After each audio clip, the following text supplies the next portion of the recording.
থানাত সোমাই থকা এটা ডকাইটো বীৰ লাচিত সেনা অসমৰ সদস্য নহয় আক্ৰান্ত কৰি আমাৰ ৰাজহাড় ভাঙি আপোনালোকে এই সত্তাটো শেষ কৰি দিব বুলি আজি ৰন্তু পানী ফুকন গৈছে কাইলৈ শৃংখল যাব পৰখিলে অংকুৰ গগৈ যাব প্ৰয়োজনত আমি সকলো লৰা যাম কিন্তু এটা কথা একদম আমি কামিহাৰ পুন কৰি এটা কথা আজিৰ দিনতো আমি কৈছো অসুস্থ শৰীৰে কৈছো বীৰ লাচিত সেনা এটো সত্তাক কোনো শেষ কৰিব নোৱাৰে আৰু নোৱাৰে শেষ কৰা এটা ষড়যন্ত্ৰ কৰিছে তেতিয়া কিন্তু সকলো বিৰোধী ৰাজনৈতিক দল নিমাত কিয় নিমাত জানেনে এইটো কাৰণে নিমাত তেওঁলোকে বিজেপি বিটি তেওঁলোকে বিজেপি বিটি মই কাম কৰি আছে সেই কাৰণে তেওঁলোকে বাৰে বাৰে আমাৰ সত্তাটোক অসমৰ থলুৱা মানুহৰ আগত অসমৰ খিলঞ্জীয়া মানুহৰ আগত আমি মুছলমান বাংলাদেশী এগেইনষ্ট কৰাৰ লগে লগে আমাক ক'লে বিজেপি বি টিম আমি হিন্দু বাংলাদেশী এগেইনষ্ট কৰাৰ লগে লগে কিছুমানে ক'লে আমি কংগ্ৰেছৰ বি টিম এই যেটো আমাক টেগ লগাই আমাৰ সত্তাটো শেষ কৰিব বিচাৰি আছে এই সত্তাটোৰ কিন্তু কেতিয়া যে নিশেষ নহয় এই কথাটো আজি বিজেপি কংগ্ৰেছ বা অন্যান্য সকলো ৰাজনৈতিক দলক আমি কৈ দিছো আপোনালোকে নেভাবিব যে আমাক জেলত ভৰাই আমাৰ মুখ্য সচিবক জেললৈ প্ৰেৰণ কৰাৰ চক্ৰান্ত কৰি আমাৰ ৰাজহাড় ভাঙি আপোনালোকে এই সত্তাটো শেষ কৰি দিব বুলি আজি ৰন্তু এতিয়াও লৈছো আমাৰ সংগঠন এটা ডিসিপ্লিন সংগঠন আৰু আমি এই ডিসিপ্লিনটো বৰ্তাই ৰাখিছো কাৰণে এতিয়া লগে লগে ব্যৱস্থা লোৱা হৈছে আৰু যদি কাবাৰ ওপৰত লব লাগে কিন্তু বাকি যি কিজন পুলিচে এৰেষ্ট কৰি থৈছে আমাৰ সদস্য নহয়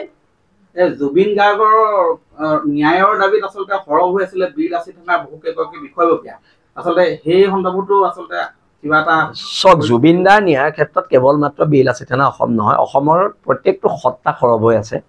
আৰু এইটো বস্তুৰ লগত এইটো বস্তু কোনো মিক্স আপ কৰিব নালাগে আৰু হেকাৰণে এটো মানে মিহলি কৰিব নালাগে জুবিনদাৰ সত্তাটোৰ লগত এই বিষয়টো কোনো ধৰণৰ তালমিল নাই কিন্তু আমি কৈছো যে আমাক শেষ কৰাৰ যেটো পৰিকল্পনা কৰিছে আমাৰ সত্তাটো শেষ কৰাৰ যেটো পৰিকল্পনা কৰিছে এটো কিন্তু মূৰ্খৰ স্বৰ্গত বাস কৰিছে সক ৰাজনৈতিকভাৱে আমাক সকলো দলে ভয় কৰে কাৰণ আমাৰ সত্তাটো খিলঞ্জীয়াৰ ওচৰত দায়বদ্ধ কাবাৰ সত্তা অবৈধ হিন্দু বাংলাদেশীৰ ওচৰত দায়বদ্ধ কাবাৰ সত্তা অবৈধ মুছলমান বাংলাদেশীৰ ওচৰত দায়বদ্ধ কাবাৰ সত্তা বনিয়াৰ ওচৰত দায়বদ্ধ আমাৰ সত্তাটো না বাংলাদেশীৰ ওচৰত দায়বদ্ধ না আমাৰ সত্তাটো কোনো বহিৰাগত বনিয়াৰ ওচৰত দায়বদ্ধ আমাৰ সত্তাটো কেৱল মাত্ৰ খিলঞ্জীয়াৰ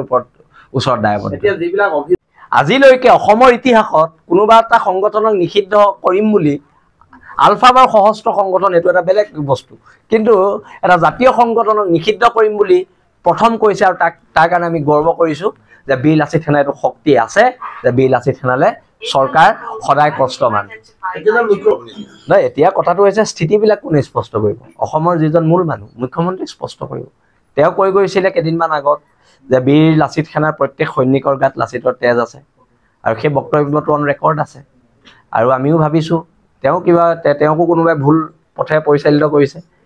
মই কৈছো নহয় খেলৰ হকুনি কোন গমে পোৱা নাই কিন্তু মহাভাৰত হৈ আছে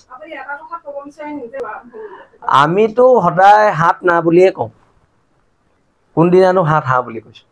হাত না বুলি কোৱা কাৰণে আজিতো এইটো অৱস্থা আমাৰ আৰু আমি কোনো এনেকুৱা ধৰণৰ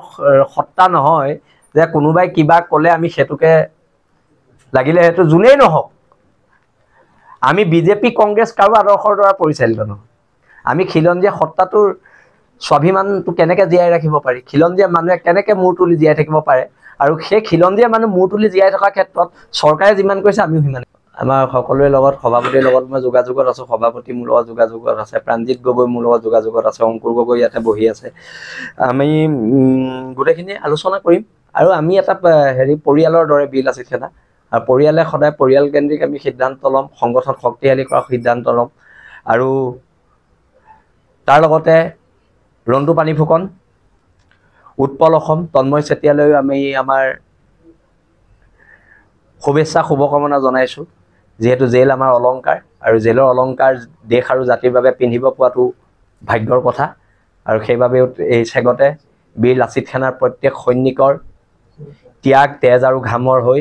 আমি তেওঁলোকক অভিনন্দন জ্ঞাপন কৰিছো এতিয়া যেটো ৰিপৰ্ট দিব সেই ৰিপৰ্টৰ ওপৰত আমি নিৰীক্ষণ কৰিম আৰু যেটো মই ক্ষমা কৰিব আমাৰ সভাপতি মুখ্য সচিব আৰু মই আৰু হৰ কুমাৰ গগৈ আৰু আমি সকলোৱে নিজাববীয়াকৈ এটো